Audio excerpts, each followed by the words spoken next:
আপনারা যদি জিজ্ঞান যে বরিশাল বিভাগে সব থেকে কিসের জন্য সেরা, তাহলে মুই এক কথায় কম মগো বরিশাল ধান নদী খাল এই তিনই মিলিয়ে সেরা। কারণ বরিশাল বিভাগটা রয়েছে পুরো কাল পানির মধ্যে বলতে এক সাইড নদী খাল বিলে ভরা, যা আপনি আর কোনো বিভাগে যাই পাইবেন না, ঠিক আছে। আর প্রত্যেকটা বিকেলে আপনি যদি ঘুরতে বাইরেন, আপনার ঘোরার জন্য কোনো পার্ক লাগবে না, কোনো প্লেস লাগবে না, আপনি এমনিতেই ঘুরতে বাইরে আইবেন, দেখবেন যেখানে যাইবেন হেই ভাল লাগে। কি লেগে ভাল লাগে? কারণ হ্যাঁ এইরকম সুন্দর সুন্দর নদী খাল বিল অনেক কিছু আছে।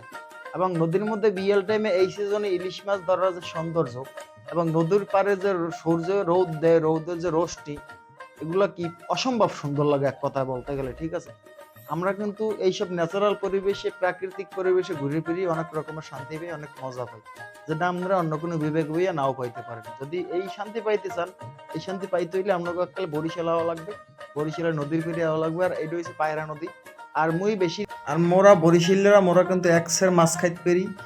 কারণ মগো এইসব নদ নদী খালবিল থেকে যে সমস্ত মাছ শিকার হয়, যে সমস্ত মাছ ধরা হয়, এগুলো আগে মোরা খাই, এইপর বাইরে বিক্রি করি।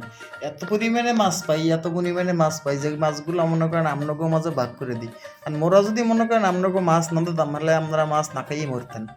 কি লিগে আপনারা মাছ পাইতেন? আমনগো এলাকায় নদ নদী খালবিল একটু কম আছে, আর এদিকে মাছও পড়ে না। আর মগো অঞ্চলে যেই সমস্ত মাছ পড়ে, অনেক লোক দেখছি এদিকে আইয়ে কয় ভাই এইটা কি মাছ, এই মাছ তো আমি জীবনেও দেখিনি। হ্যাঁ, অতএব এরকম প্রশ্ন অনেকের মনে থাকে থাকে।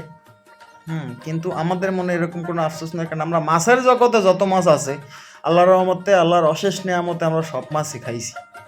পাহাড়টাতে এটা হচ্ছে গোলবুনিয়ার পার।